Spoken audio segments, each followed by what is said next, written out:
21 million immigrants as of 2013, which is 13% of the U.S. population. Close to 19 million claim Hispanic origins.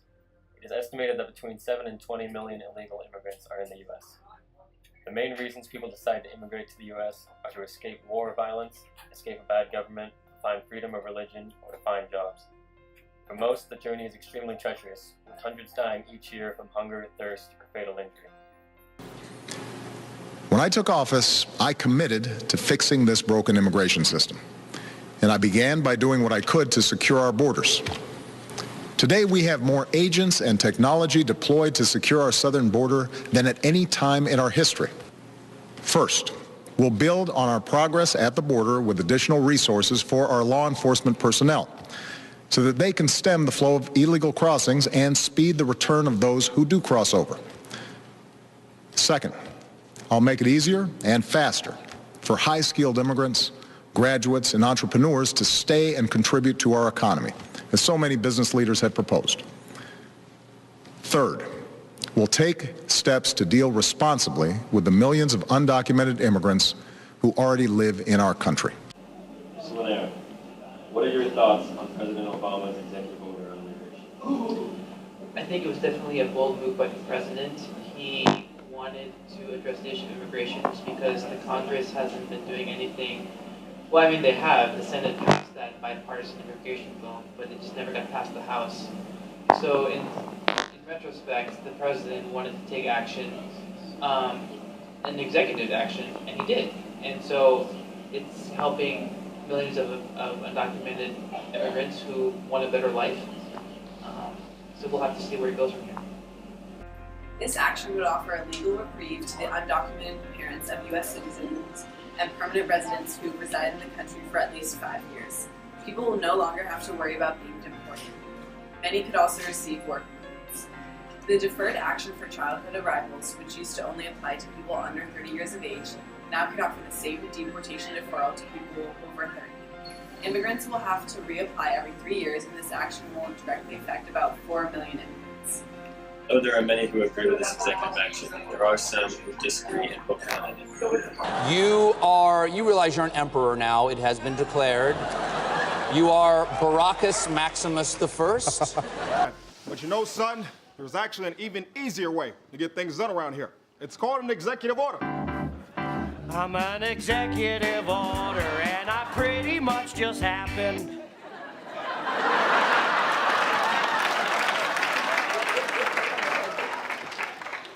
And that's it. Here are John Boehner's thoughts on Obama's executive action. And the action by the president yesterday will only encourage more people to come here illegally and putting their lives at risk. And this action also punishes those who've obeyed the law and have waited their turn. With this action, the president has chosen to deliberately sabotage any chance of enacting bipartisan reforms that he claims to seek.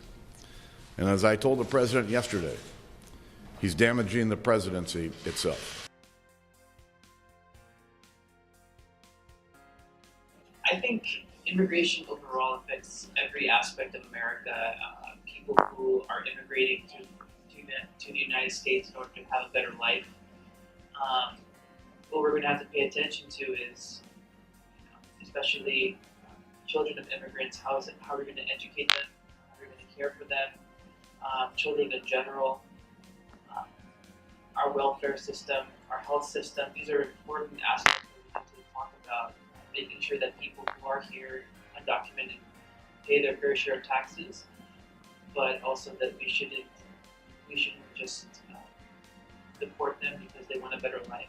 There are numerous ways that we can care for people, and I think a big worry that a lot of people might have is if we have the resources available, and if we don't, what do we need to bulk up that system so that we can meet the needs of not just Americans but also the undocumented who want to become Americans. Okay, thank you.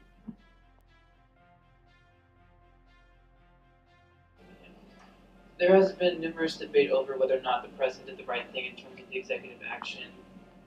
The interesting to see what the Congress does. He did pose a challenge to the Congress, saying that they didn't like the executive action, that they should pass a law. And I totally agree with him.